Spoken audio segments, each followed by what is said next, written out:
So I'm in my car. I normally would not make videos like this. I'm actually out in public. Sometimes I put these kinds of videos on for members. This is what I'm going to put for the whole channel.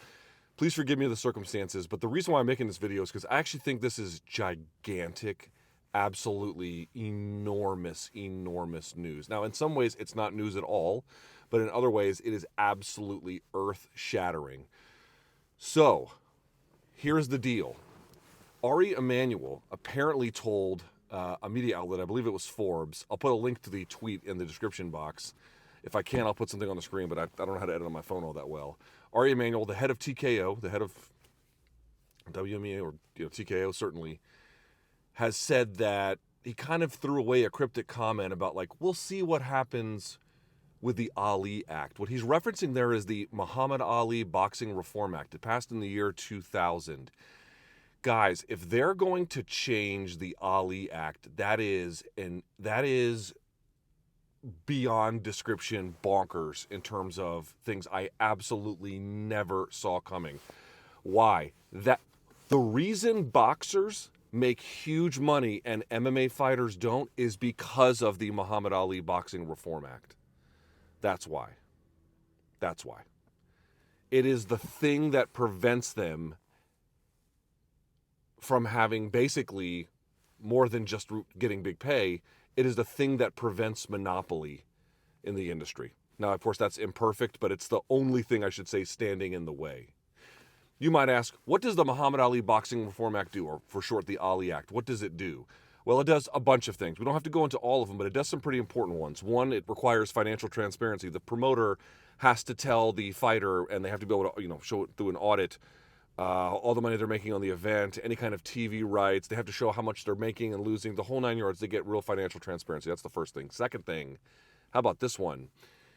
If you're a manager, you can't be a promoter at the same time with the same fighter. It requires, among other things, it's more than just that, but they require that breakup as well. So a promoter can't be a manager for the same guy at the same time. That's part of the codified in law. 3, it requires there to be sanctioning bodies who hold the titles separately from the promoter. They have to have an independent ranking system, a reason why rankings go up and down. This, again, all this process is supposed to be transparent. Again, we all know it doesn't work exactly perfect in the world, but there is separation. The promoter does not control the title in boxing. So that's part of it. Again, there's more. It goes into it. There's obviously a series of financial penalties.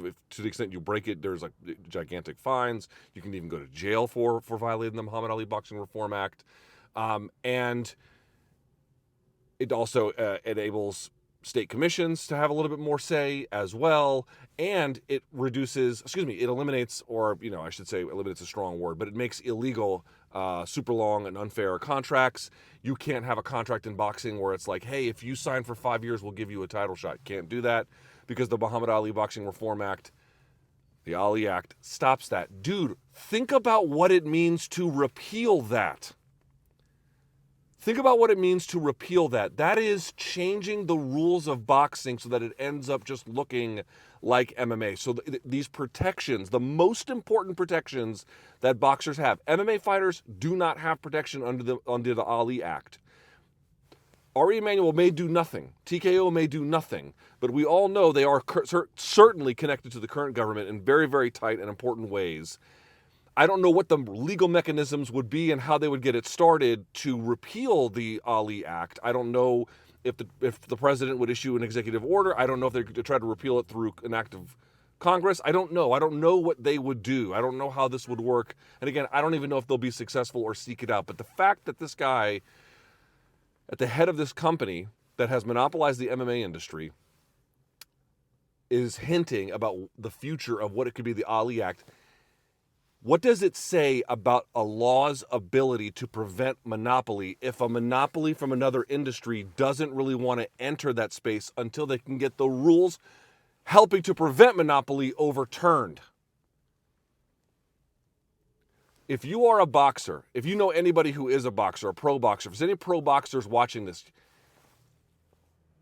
I don't know what will happen. I cannot tell the future. Excuse me. I am not Miss Cleo. I don't know. I have no idea how this would go.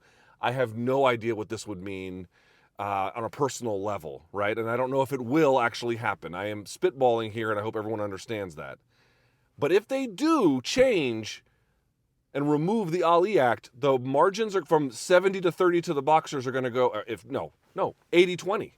TKO, with the help of Saudi Arabia, will absolutely be able to make a move into the market. They will absolutely be able to monopolize in probably short order, because none of these restrictions would be in place. None of these things protecting the boxers would actually be in place. For all the boxers who talked all that shit about, oh, wouldn't it be great if boxing was run like MMA? You're about to find out what that means. There's a good chance you're about to find out what that means. And that means a gigantic reduction in the amount of money you make. Understand the UFC is about to sign whatever their next television broadcast deal is going to be. And whether that's part ESPN or not, or whether that's part Netflix or all Netflix or whoever, it's going to be some gigantic suitor. They've done well. I mean, this is not me mad at them for signing what will, I'm sure, be a very lucrative broadcast deal. They're entitled to it, but not a single penny of that goes to the fighters. And you might say, well, okay, which boxers get television money? Well, certainly on the pay-per-view end, plenty of them, but like for the television rights, none. But they're not coalesced under a single banner like this, where it's the only real game in town, where ads are sold against it. Like, if anybody would be entitled to it, it would be them. If the closest competition or comparison would be another sports team or sports league, where they would get 50% of it, like they're going to sign this, and the fighters are going to get nothing. That is the financial future that, like, y'all are looking at.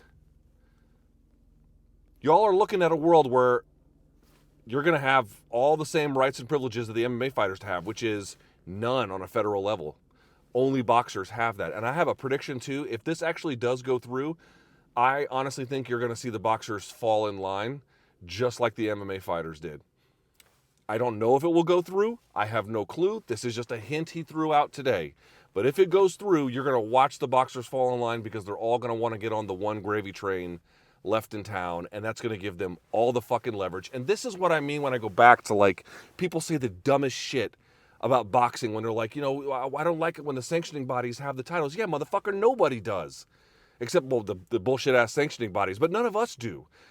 The reason why the sanctioning bodies, for all their goddamn problems, and they are significant, but for all of the problems, it is a separate entity from the promoter, at least in theory, when there's not naked corruption, and that's at least the majority of the time from what we can tell. The point is that it is separate. There is a distance between them, right? We understand that, right? Like, they're not the same entity. This creates a layer of protection. When they made it that the sanctioning bodies would be the one that holds the titles, people are like, oh, this is not an efficient way to do the sport. Yeah, no shit. No one thought it was a good idea to give it to the sanctioning bodies, because that's the best way to do it for the sport's entertainment value, or some vague notion of its health. It was done to prevent corruption. It's not trying to fulfill some grand sporting purpose. It's trying to prevent shady-ass dealers. That's the whole point. Like, these rules are like, oh, boxing is broken. They broke it on purpose to prevent these kinds of things. If they go and just strip out these protections, all the ones I listed, again, coercive contracts, the length of contracts and the kind of demands you can put in them, the manager-promoter distinction, the sanctioning bodies and the titles and their independent rankings, the financial transparency, the ability to enforce all of this, and again, enabling more on the state commissions. You're going to take away all of that. Dude, they can't. It is unbelievable to me that TKO, if they go through with this, what does that tell you? That they didn't want to enter the industry until it was stripped from the ground of the things that protect the boxers and give them leverage.